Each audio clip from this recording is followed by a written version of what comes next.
Bien, la jornada continúa, va a continuar. La próxima intervención es una intervención que se concreta, que focaliza en la cubierta, en soluciones flexibles y duraderas para obtener una mejora en la cubierta aislada. Para ello contamos con Carlos Castro. Carlos Castro es arquitecto del Departamento de Investigación y Desarrollo de DBS, con una larga experiencia, más de 20 años, más de 22 años, en el sector del aislamiento térmico en la edificación, tanto en España como en el extranjero.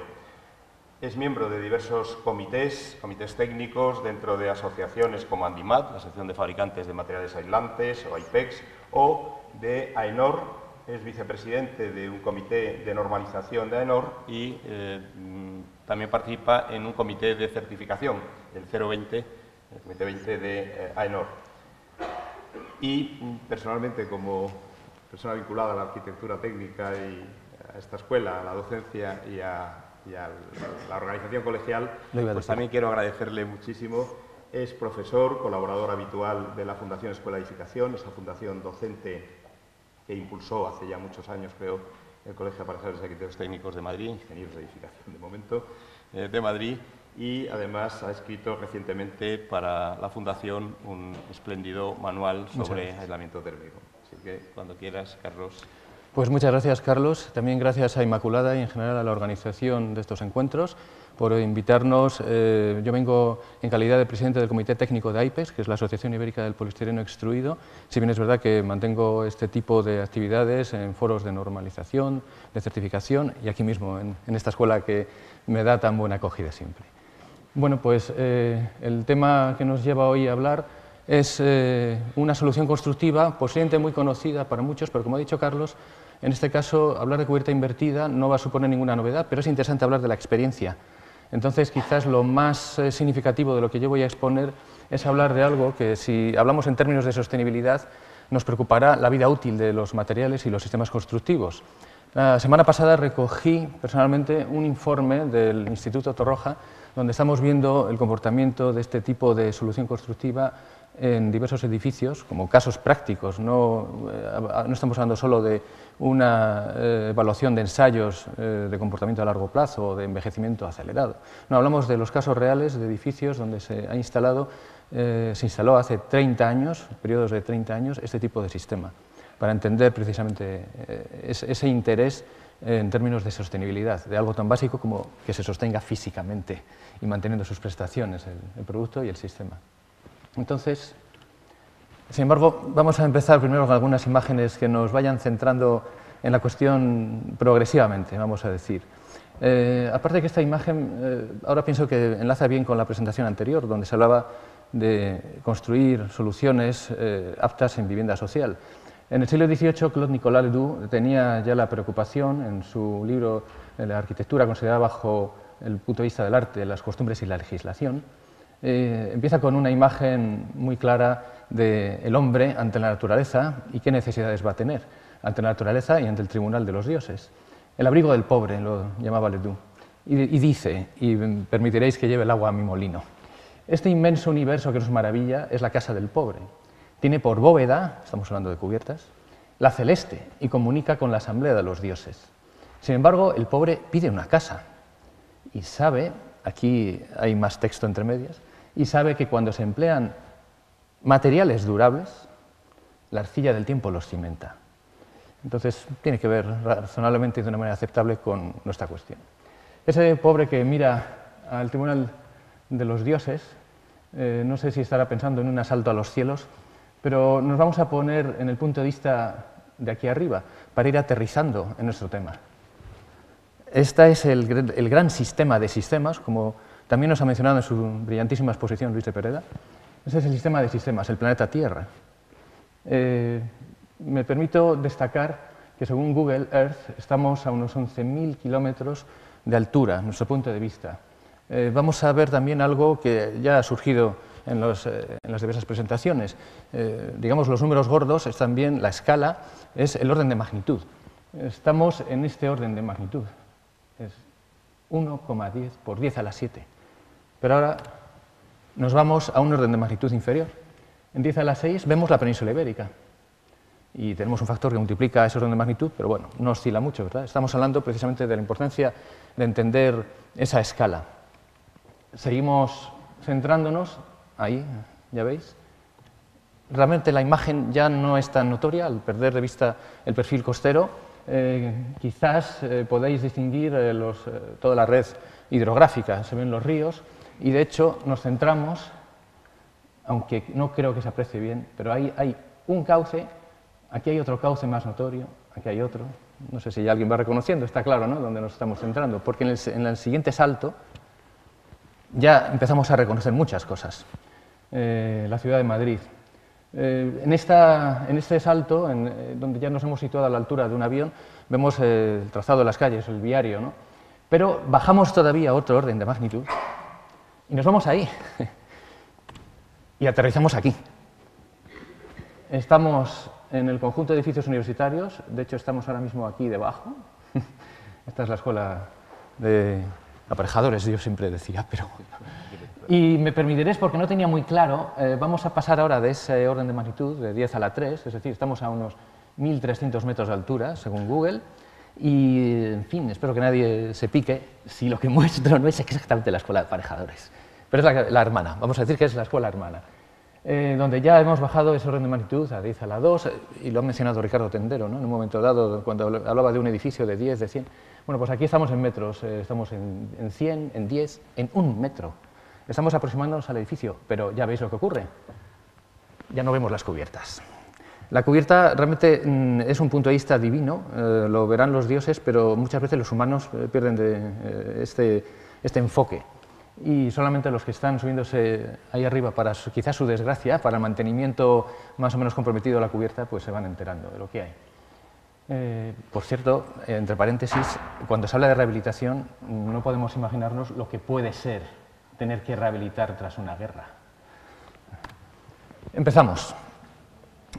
Voy a hablar, sigo con el orden de magnitud. Me justifico con la idea de punto gordo, de números gordos, mejor dicho, y vamos a hacer una estimación de qué supone intervenir en las cubiertas. Como vemos, estamos dando un punto de vista muy limitado y, por supuesto, es hablar de una sola de las componentes que intervienen en todo el problema de la eficiencia energética de un edificio, o en general de la construcción y de la habitación humana. Pero es una componente que incide mucho en la resultante final, sin duda alguna. Hablaremos entonces de este orden de magnitud de cifras, veremos un poquito temas de reglamentación energética, que también Manuel Romero ya nos ha explicado un poco, y ya iremos a lo que ya mencioné al principio, la parte principal. Por si alguno todavía necesita una explicación, pasaré muy de puntillas sobre el hecho de que la cubierta invertida es un tipo muy especial de cubierta plana, que se contrapone a las soluciones de cubierta convencional y qué es lo que aporta y qué requisitos tiene, pero iré sobre todo a hablar de la experiencia. De esa experiencia, porque ya hay, no solo en España, aunque yo presente, y como digo, está aquí físicamente, ese estudio sobre durabilidad. Bien, nos hemos vuelto atrás en el tiempo, pero volvemos a avanzar. Ahí estábamos. Entonces me centraré en eso y, en la medida en que quede tiempo, quizás repasemos algunos de los sistemas, empleado de una manera muy limitada. Habría que hablar más de soluciones constructivas y con diversos tipos de acabados y de posibilidades funcionales para esta solución. Empezamos a hablar del orden de magnitud de cifras, sin olvidar lo que también comentó con buen sentido Ricardo Tendero, que cuando se mencionan estas cifras generales se habla, como ahí se dice, de una media europea, 40% de la energía consumida en Europa debida a los edificios. Si vamos al caso español, y hablando ya de rehabilitación, la obra nueva que ha sido afectada por el Código Técnico es una minoría, pero queda todo un parque inmobiliario de viviendas y de edificios de todo tipo anterior a la puesta en marcha del Código Técnico. Refiriéndonos exclusivamente a viviendas, encontramos 14 millones largos de viviendas anteriores a la primera normativa de condiciones térmicas en edificación, que es la del año 79. Podemos dar por hecho que esas viviendas, de una manera general, no cuentan con ningún aislamiento, no solo en cubiertas, hablamos de toda la envolvente del edificio. En el periodo que va desde el año 80 hasta la puesta en marcha del Código Técnico, podemos hablar de 11,5 millones de viviendas más que tienen un grado de aislamiento. Pero está también por ver qué mejoras se pueden introducir en todo ese parque inmobiliario. Sin duda alguna, donde más habrá que centrarse es en el parque que de ningún modo cuenta con aislamiento, que está en unas condiciones mucho peores, como nos han mostrado o nos han explicado también los ponentes anteriores en su estudio. Y por supuesto, en todos los casos, la idea, también como orden de magnitud y como escala, es que el primer pie donde hay que apoyarse, el tronco de donde sale toda la eficiencia energética, es en la reducción de la demanda. La demanda es realmente lo que el edificio va a estar en disposición de solicitar a las máquinas que metamos. Y esas máquinas, en función de su rendimiento o de su ineficacia, como dicen otros, llevarán un consumo. Entonces, lo primero es que nuestro cascarón edificado esté lo mejor construido posible. Y yo suelo decir que este tipo de foros, aquí no estamos en la Escuela de Ingenieros Industriales, estamos en la gente que trata de los edificios y de cómo hacerlos de la mejor manera posible. Ya vendrán los ingenieros a meter sus máquinas y agradecerán que esas máquinas no se vean sometidas a un sobreesfuerzo. Entonces, insistimos en esa idea de control de la demanda. Estas cifras que muestro ahora, curiosamente, tienen que ver con el siguiente ponente, que es Peter Sweatman, creo. Porque yo las he sacado para que vea el siguiente ponente que al menos alguien ha leído su estudio. No sé si más gente, supongo que sí, pero yo he estado, y doy la referencia ahora, he estado viendo su interesantísimo estudio porque pone un montón de datos muy interesantes sobre cómo es este panorama que tenemos delante para rehabilitar todo el parque de edificios. Ahí vemos ya puesto en número las viviendas, lo que acabo de decir como resumen, anteriores al año 80, anteriores a esa normativa inicial de la NBCT 79, pues tenemos 14,5 millones, a grosso modo, de viviendas, y luego, anteriores al código técnico, se añade pues, el grupo sumado por estos 6,5 millones y estos casi 5 millones, los 11,5 millones que dije, ¿no? Lo interesante del estudio de Peter Sweatman y Albert Cucci, ahí está la referencia, es que dan un índice, creo que es suficientemente correcto. Hablamos aquí de medias, como veis, lo de números gordos, lo de orden de magnitud, insisto en ello, da una referencia que por vivienda se pueda considerar como media para España una superficie de cubierta de 38 metros cuadrados. Entonces, la tabla anterior yo la muestro ya como superficie en metros cuadrados de cubierta, cubierta que habrá que intervenir en ella. Entre todas las intervenciones que podamos considerar para evaluar con toda corrección el problema de la energía en un edificio, pero este será otro de los aspectos que miraremos. Y nos lleva entonces a la, casi da ganas de decir, alucinante superficie de 558 millones de metros cuadrados de cubierta. Aquí está todo tipo de cubiertas. Yo estoy hablando, como ya habréis visto, los que sepáis de qué va una cubierta invertida, de un concepto de cubierta plana, pero aquí está también la cubierta inclinada, por supuesto, los tejados. Entonces, hablamos de una superficie de 558 millones de metros cuadrados, o sea, 558 kilómetros cuadrados de superficie de cubiertas anteriores a cualquier reglamentación térmica. Y luego llegamos, con esa salvedad de que son edificios donde habrá algún tipo de aislamiento, pero posiblemente sea de gran pobreza, llegamos a casi los 1.000 kilómetros cuadrados de edificios de vivienda. No hablamos de todo el parque edificado en España, que es bastante más, claro está. Pues llegaríamos en el caso de vivienda a eso, a unos casi 1.000 kilómetros cuadrados, 999 millones de metros cuadrados. Y fijaros que ya aplicándose el código es simplemente añadir 17 millones de metros cuadrados. En esta orden de magnitud realmente no es nada. Entonces, de nuevo, pidiendo comprensión para un punto de vista tan simple, que no deja ser el método de cálculo de grados día, pero nos permite entender también, cuando hablamos de una transmitancia térmica, entender el concepto en términos energéticos de una manera muy sencilla. Hemos dicho que tenemos casi 558 millones de metros cuadrados de cubierta que posiblemente no está aislada. Bueno, pues entonces yo considero que el valor medio de transmisión térmica para toda esa superficie va a ser, como se indica ahí arriba, del orden de 1,8 vatios metro cuadrado grado Kelvin. Si proponemos un nuevo valor correcto, según código técnico, exactamente el valor que pide el código técnico ahora mismo, desde el año 2006, quiero decir, en la zona más fría, en la zona E, que es 0,35, tendríamos una diferencia de esos valores de transmitancia térmica de 1,45, como se indica a continuación. Estoy aquí. 1,8, 0,35, la diferencia 1,45.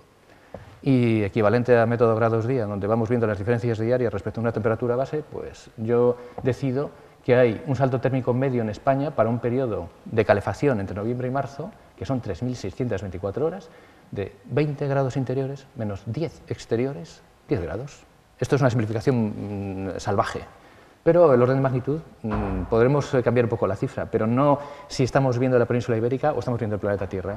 Esa diferencia no la habrá. Entonces, la reducción de la demanda es tan simple como multiplicar ese periodo de tiempo por la superficie, por el salto térmico, por esa diferencia de transmitancias térmicas. Eso nos da kilovatios hora, que traducimos a litros de gasóleo, por ejemplo. Nos sale que con esa intervención en todas esas cubiertas, esto no deja de ser un enfoque muy teórico, pero es así. El orden de magnitud nos llevaría a una cantidad próxima a los 3 millones, serán 3 millones y medio o serán 2 millones y medio, alrededor de 3 millones de metros cúbicos de gasóleo, por tomar el gasóleo como referencia de combustible, que estaríamos ahorrando en este país. Y bueno, llevado a toneladas, multiplicamos por la densidad del gasóleo, estaríamos hablando de 2 millones y medio de toneladas de gasóleo. Fijaros que con esta misma idea del orden de magnitud, si suponemos que las viviendas construidas después de la norma del año 79 tienen un coeficiente de transmisión térmica razonable, como se indica, ¿lograré mover? Sí. Como se indica aquí, hemos pasado de 1,8 a 0,8. Todo esto es discutible, pero vamos, cualquiera puede hacer este cálculo, no es ninguna exclusiva, es muy sencillo. Bueno, pues haciendo las mismas cuentas ya no estaríamos en 2 millones y medio de toneladas de gasóleo, estaríamos en 611.000, que son pocas, bueno, pero son 611.000 toneladas de gasóleo para ese parque de edificios posteriores a la norma del 79 y anteriores al Código Técnico.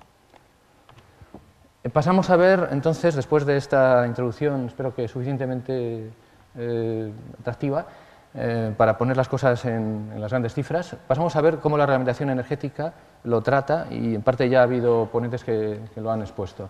Con lo cual paso rápido sobre la idea ya conocida de una directiva europea que va enmarcando a todos los países y tienen que poner en marcha una serie de medidas para cumplir lo que Europa demanda, lo que la Unión Europea demanda.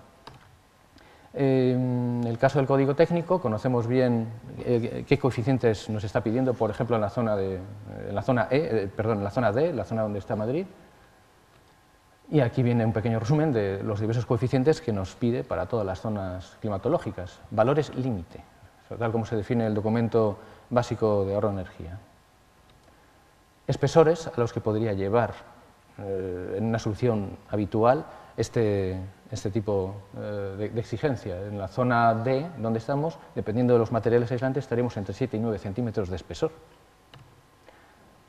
Y más interesante que eso, que ya supongo que todos conocemos, es ver un poco previsión. Ese Código Técnico, si comparamos con el resto de países europeos, vemos que España y Portugal se sitúan a la cola. Por supuesto, el clima no es el mismo, pero no hay que olvidar que ahí vemos a Italia. Italia tiene una zona sur donde, hablando de cubierta, ahí veis que estamos hablando del valor de transmitancia para cubiertas, ese valor límite, pues ya sea la isla de Lampedusa, donde se acumulan tantos inmigrantes, no sé qué condición, como si es Sicilia o si es Reggio di Calabria, estamos hablando de un valor de referencia de 0,40 y nosotros tenemos un valor de 0,50 en las zonas más cálidas, que son totalmente equiparables, como digo. Todas las bandas rojas se refieren a los requisitos que hay en los reglamentos de construcción y más en salmón veréis lo que ahora todo el mundo va hablando con la nueva directiva revisada o refundida, en donde se habla de los edificios de consumo energético casi nulo. Entonces hay un concepto de casa pasiva, también como una marca, no diré comercial, pero una marca de marketing muy fuerte. Y ahí están hablando en Centro Europa y en el norte de Europa de coeficientes U, de valores U de transmitancia térmica del orden de 0,10, 0,12, 0,14. Pasar de un coeficiente de 0,25 a un coeficiente U de 0,12, estamos como mínimo duplicando el espesor del aislamiento, si no triplicando. O sea, estamos ya asintóticos, ¿eh? Y ahí viene también un comentario que hizo el ponente del Instituto Torroja, donde cada país tendrá que decidir unos óptimos, por supuesto. No es el mismo clima el de Suecia que el de España, ni siquiera en Burgos ni en los lugares más fríos. Pero así todo justificaremos no 40 centímetros de espesor, como puede haber en Suecia, pero va a ser fácil justificar 10 centímetros, y más en una cubierta, ¿eh? Entonces, lo que muestro a continuación es la posibilidad de que un código técnico revisado nos lleve a una situación comparable con la de Italia. No hablamos de compararnos con Finlandia ni con Alemania, pero sí climáticamente estaríamos en proporción con lo que establecen las diversas zonas climáticas italianas. Lo conozco de primera mano porque yo, donde trabajo, llevo precisamente, cuando he mencionado, Carlos, trabajar para otros países, yo llevo Italia en mi empresa. Entonces, es algo en donde he tenido ocasión de intervenir incluso.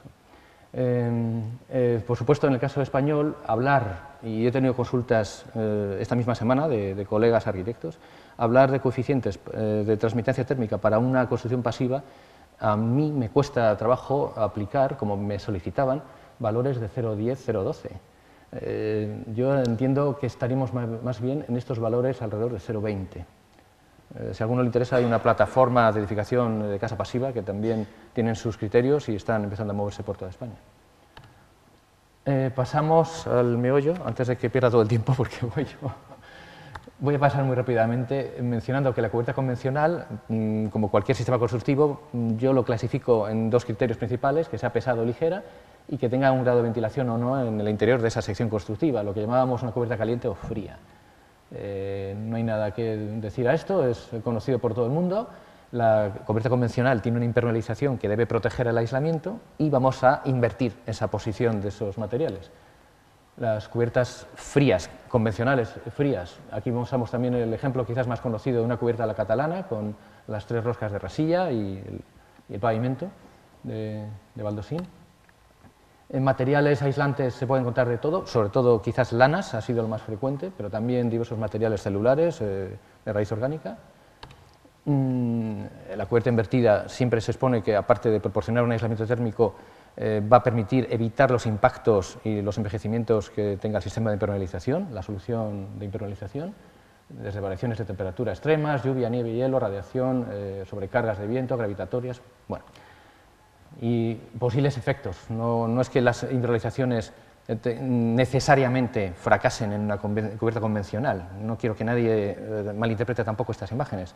Lo que sí podemos exponer es que en cualquier caso la protección térmica, ese escudo térmico que proporciona la cubierta invertida, favorecerá a todos los materiales, ya sea un viejo e inexistente oxiasfalto, que nos daría problemas de fijo, o que tengamos una membrana en calidad, pues ya sea con elastómeros o con plastómeros, una asfáltica, una bituminosa o una sintética. La cubierta invertida, vemos ya la posición de la impermeabilización bajo el aislamiento térmico. Y aquí sí me interesa destacar una cosa, el aislamiento térmico, que puede ser principalmente un poliestireno extruido y, dependiendo de que tenga documentos de idoneidad técnica europeos, también puede haber algún tipo de poliestireno expandido, digámoslo todo. Lo que me interesa destacar es que la ventilación en una cubierta invertida, en un principio pensaremos que es una cubierta caliente, y lo es en el sentido de que no hay ventilación entre la impermeabilización y el aislamiento. Claro, no la hay. Pero sí hay o debe haber algún grado de ventilación, de evaporación, como lo queréis llamar, entre el aislamiento y el ambiente exterior. Esto luego lo vamos a ver. Ese es un concepto de lastre, por supuesto el aislamiento necesitará tener un lastre, y será el concepto de lastre abierto a la difusión, es como se dice de una manera más convencional. Es esto.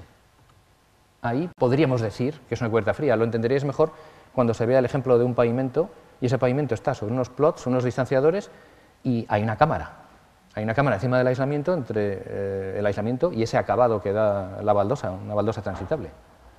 Y ahí no, claro, ahí no hay ninguna cámara, ni ranurados de ningún tipo, en cubierta invertida. Paso rápido todo esto, son una serie de ventajas o de lo que ya conocemos de por qué la cubierta invertida aporta algo más que simplemente un aislamiento, que tiene que ver con el sistema de impermeabilización, la protección de ese choque, ese salto térmico diario y estacional, o protección básica contra daños mecánicos, una vez que hemos instalado el aislamiento sobre la membrana. Y entonces vamos a ver un poquito los requisitos que tiene el sistema de cubierta invertida, en particular pensando en los productos de aislamiento. Quiero destacar de esta imagen que es ideal, o puede ser más sencillo, este tipo de sistema para rehabilitar, puesto que es simplemente sobre el sistema, la solución de impermeabilización que ya tengamos, colocar de nuevo un aislamiento. Y ahí puede haber varias opciones, pero no nos lleva, si hay una buena condición en la impermeabilización, no nos lleva necesariamente a cambiar la impermeabilización, es simplemente añadir este aislamiento que faltaba. Los requisitos, por supuesto, es que el aislamiento debe tener unas cualidades especiales para aguantar esa exposición a todas las inclemencias meteorológicas.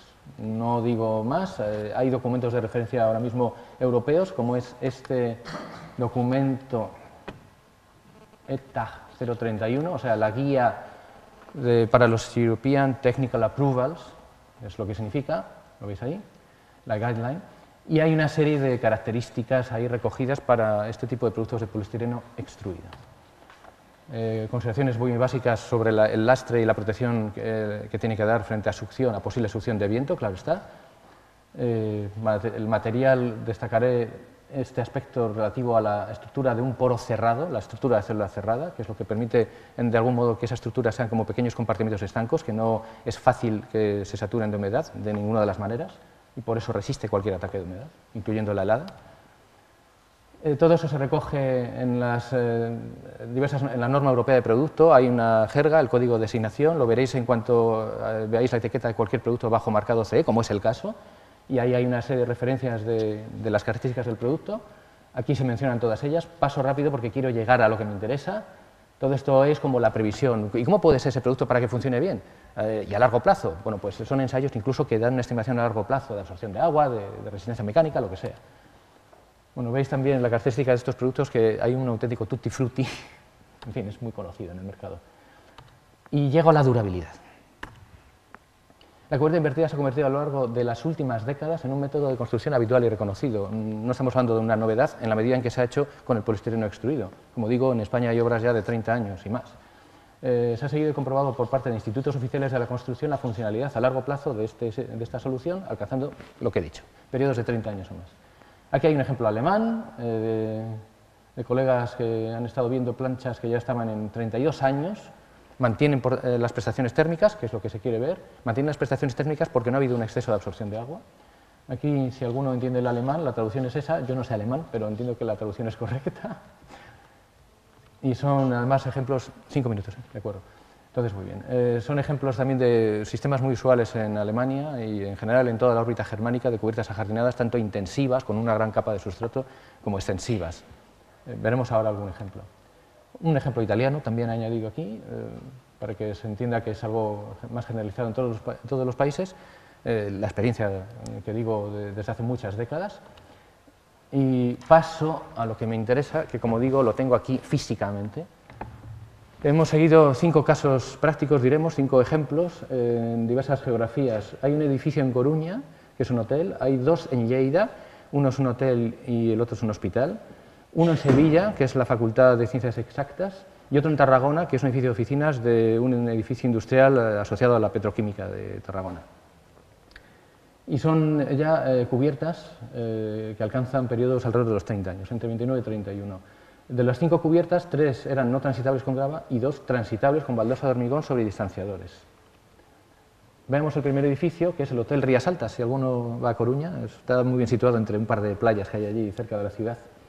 Pues este hotel alcanza ya 29, bueno, este año alcanzará los 30, pero las muestras se han recogido el año pasado, en julio estuvimos allí. O sea, 29 años tenía. Y vemos lo que nos interesa mostrar aquí. Aparte de la inspección visual, comprobando el sistema y los productos, hay ensayos que se han hecho en el Instituto Torroja, donde se comprueba, por un lado, la absorción de agua que tenían esas planchas con la posibilidad de que estuvieran humedecidas y las prestaciones térmicas. La prestación térmica con el producto húmedo, vamos a decir, y luego la prestación térmica una vez secado. Lo explico aquí y ya paso el resto de edificios con cierta rapidez. En uno haré una salvedad. Entonces, lo que tenemos aquí es que además, como ha habido ya un seguimiento en el año 89, en el 2001 y ahora en el 2011, podemos ver, tanto en la zona de sumidero como de Lima Tesa, que hemos cogido las muestras, podemos ver qué evolución ha tenido Coruña. Estamos pegados a la costa y es Galicia. Pues hubo una absorción de agua en este sistema de 0,040 en el 89, ha subido en el 2001 a 0,32% en volumen. Los límites habituales con que se maneja este sistema en Centro Europa están en el 3%. O sea, esto no es nada. O sea, esto es realmente, el producto está en condiciones óptimas y lo vemos de todas maneras en cuanto a prestación térmica. Entonces, en el 2011, curiosamente, depende evidentemente de las situaciones climatológicas concretas. Sin duda alguna, en el 2001 había habido un periodo más lluvioso previo en Coruña. En el 2011, el producto ha secado algo. Y aquí, bueno, tenemos las diversas probetas. Esto es en la zona sumidero. En Lima Tesa vemos la misma evolución histórica y, bueno, las medidas de cada probeta en el 2011. Y lo que nos interesa, la conductividad térmica en condición húmeda, en zona sumidero, que es donde más puede haber atacado la humedad, vemos conductividades de 0,030, condición húmeda, que secado, para comprobar si eso ha afectado de algún modo al producto, estamos hablando de décima, centésima, milésima, en 10 milésima. O sea, nos movemos solamente en 10 milésima de vatio. O sea, el producto está, aquí permitiréis la propaganda, como el primer día, 30 años después. ¿Hablamos de sostenibilidad? Permitidme el teatro, ¿eh? Pero bueno, me río yo también de mí mismo. Bien, es que yo he estado ahí, ¿eh? O sea, ahí hemos sido un arquitecto del Instituto Torroja y yo mismo para hacer todo este trabajo. Perdón, ahí. A ver si logro pasar más sencillamente. Este edificio también lo comento muy brevemente. La cubierta invertida es un sistema espléndido. Ya he dicho que el lastre tiene que ser abierto a la difusión. Aquí, debido a un mantenimiento, espero que no haya nadie de este hotel casualmente en la sala, del mantenimiento del hotel, quiero decir, de esta cadena. No la menciono, aunque está ahí escrito. Bueno, diré como anécdota que en una de las esquinas de la cubierta había una colmena. Cuando hablamos de cómo puede ser el mantenimiento de los edificios, esto ya es un tema al margen. Este era nefasto. Nefasto. Nefasto significa que, claro, no ha habido limpieza de ningún tipo. Había decenas de pájaros muertos en la cubierta. Hablo de mi experiencia, ¿eh? Y mirad esta imagen que es interesante. Las baldosas, todas sus juntas, que deberían ser abiertas, y entonces respira. Cuando sale la respiración de un sistema constructivo, aquí es donde tiene sentido, ¿eh? No en otros casos, pero aquí tiene sentido que respire, que no se quede una humedad atrapada y que esa humedad mete a la plancha de aislamiento en una auténtica olla express. La olla express lleva que al cabo de 30 años, porque este es del año 81, hemos tenido, estos interrogantes ya han sido despejados, lo que pasa es que no he tenido ocasión de corregirlo y cuando envié la presentación todavía tenía la duda ahí con el Torroja que estábamos revisando una serie de datos. Pero fijaros, primero, no hubo manera de coger de la zona de sumidero, pero me da igual, porque la zona de Limatesa, mirad lo que ha pasado, 89, 0,13, 2001, 2, 2011, casi 6. La plancha aislante, tengo que hacer ver que su integridad física estaba perfecta. Y por supuesto, esa humedad que ha cogido, porque eso es una tapa, es una tapadera, esa humedad, en caso de que se favoreciera de nuevo la respiración de la cubierta en ese punto, vuelve a perderla. Y de hecho, las conductividades que habían subido de 30, como veis aquí, a 39, a 40, sigue dando un buen aislamiento, ¿eh? Sigue dando un buen aislamiento, pero claro, no es como hay que hacer las cosas. Pues una vez secadas las planchas, pasaron de nuevo a 30. Pero bueno, como veréis, interesa contar también a veces los claroscuros. En este caso, el claroscuro, el oscuro, tiene que ver con un mantenimiento nulo y un sistema de construcción inicial un poquito horrible porque ya veis que se hizo con pelladas de mortero, todo esto era un caos y de hecho fijaros cómo brilla el agua, ¿no? Cosa que no ocurrió en ningún otro edificio, incluyendo el hospital de Lleida, que estaba en la misma localización geográfica. Paso ya rápido esto y creo que voy a cerrar directamente el chiringuito. Y es la Facultad de Exactas de Sevilla, el proyecto de Alejandro de las Sotas, si alguno lo sabe. Y aquí interesa ver esa sección, porque había puntos donde originalmente no habían puesto capa de separación entre la impermeabilización y el aislamiento, y al estar extrayendo las planchas, en algún caso se nos partió. Y es interesante, ya lo podréis intuir, notar cómo la suciedad es superficial. La plancha está, ya lo he dicho antes, como el primer día. Paso a este edificio de Tarragona, que está además también pegado a la costa y en una zona de la petroquímica de allí. Y fijaros esto, ¿eh? Ya no veo las cifras, ¿eh? Simplemente ahí os quiero impresionar porque yo me impresioné. Y también he estado en la del 2001, ¿eh? Ya en el 2001 me quedé bastante impresionado. Y bueno, este es un resumen de datos. Si a alguno le interesa, esto estará disponible en breve. Yo tengo ya los PDFs y bueno, pues creo que es una información de interés en estos términos de sostenibilidad. De hablar de sistemas no voy a decir nada, es una información ya conocida creo que por todo el mundo. Insistir en el caso de la rehabilitación de cubierta, puesto que si tenemos un sistema razonablemente mantenido, no tenemos más que añadir el aislamiento con un lastre, o si no podemos añadir tanto lastre como el que da una grava, añadiremos elementos prefabricados tipo baldosa aislante, que también existe en el mercado. De hecho, aquí se ve un proyecto de Hungría reciente, esto es de un hospital que rehabilitaron, y de hecho el texto que viene aquí se refiere al aprecio de los arquitectos por el sistema que instalaron. Bueno, hay soluciones transitables, la que he mencionado que puede retener agua y que hay que tener cuidado, cuando se hace un pavimento continuo y ahí se forma una tapa, literalmente, sobre el material, cubiertas parking de varios tipos, cubierta jardinada, la Escuela de Agrónomos aparece por ahí porque es uno de los primeros proyectos piloto que hubo en España, Esto es un proyecto en Suiza y de hecho lo que se ven es que están vertiendo el sustrato sobre el que luego va a crecer las plantas que están sembrando allí. En la cubierta intensiva, la que tiene un gran espesor, y en Alemania aceptan, de todas maneras, por relacionarlo con la durabilidad, aceptan para este tipo de sistemas hasta un 6% de contenido de humedad, pero solo en este tipo de cubiertas ajardinadas intensivas.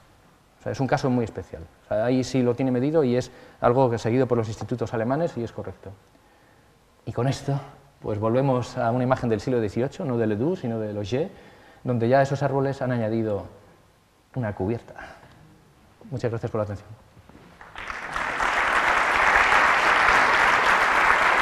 ¿Me pasa? Muchas gracias.